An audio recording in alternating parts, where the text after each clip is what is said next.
et je vous aurais poursuivi en diffamation. Charles Rodwell, pour Ensemble. Il n'est pas là. David Amiel est là. Ensemble. Merci, Monsieur le Président. D'abord, je ne voudrais pas qu'on fasse croire que les auditions de la commission d'enquête qui avait commencé sur la dette publique concluaient à la responsabilité de la politique fiscale. Je retrouvais les propos de François Heckel, que vous citiez, Monsieur le Président. Il disait « L'héritage de l'histoire de 50 ans de politique économique explique 50 à 70% de l'augmentation de la dette publique de fin 2016 à la fin 2023 ». Et l'OFCE, comme le CDE, rappelait d'ailleurs l'impact des crises. Mais pour en venir à la question, je voudrais revenir sur cette question des collectivités territoriales et des 16 milliards de dérapage des dépenses qui sont quand même égales à la somme des crédits mis en réserve, qui, et ça je le dis pour M. Tanguy, ne sont pas un trésor de famille que l'on dilapiderait, mais tout simplement des économies potentielles. Et donc cet effort supplémentaire réalisé par l'État pourrait servir exclusivement à la compensation des dérapages des collectivités.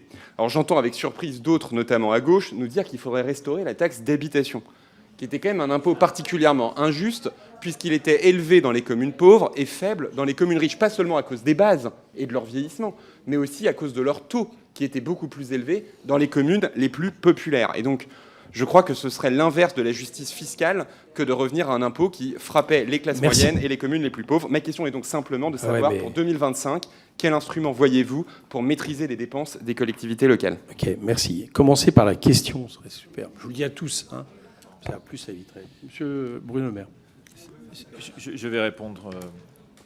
D'abord, pour remercier David Amiel pour sa question. Je ne répondrai pas sur qu'est-ce qu'on peut faire en 2025, parce que l'audition, elle s'arrête à 2024 pour ce qui me concerne, et je ne souhaite pas engager le gouvernement sur les dispositifs qui pourraient porter. Mais je crois que ce qui est certain, c'est que si on continue, y compris dans le débat politique, à dire il y a d'un côté les collectivités territoriales, de l'autre l'État, et que les collectivités territoriales, on ne peut pas les mettre autour de la table en disant « vous devez participer comme nous au redressement des finances publiques », nous n'avancerons pas.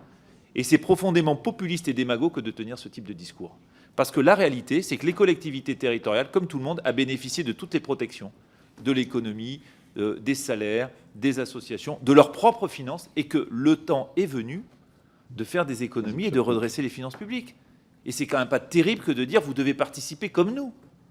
On vous a jamais demandé, on leur a jamais demandé de baisser d'ailleurs leurs dépenses. On a dit il ne faut pas qu'elles augmentent trop vite. Sauf que c'est 7% de dépenses de fonctionnement. En dehors des dépenses du RSA, c'est 7%. C'est 13% sur les achats. C'est 6% sur la masse salariale.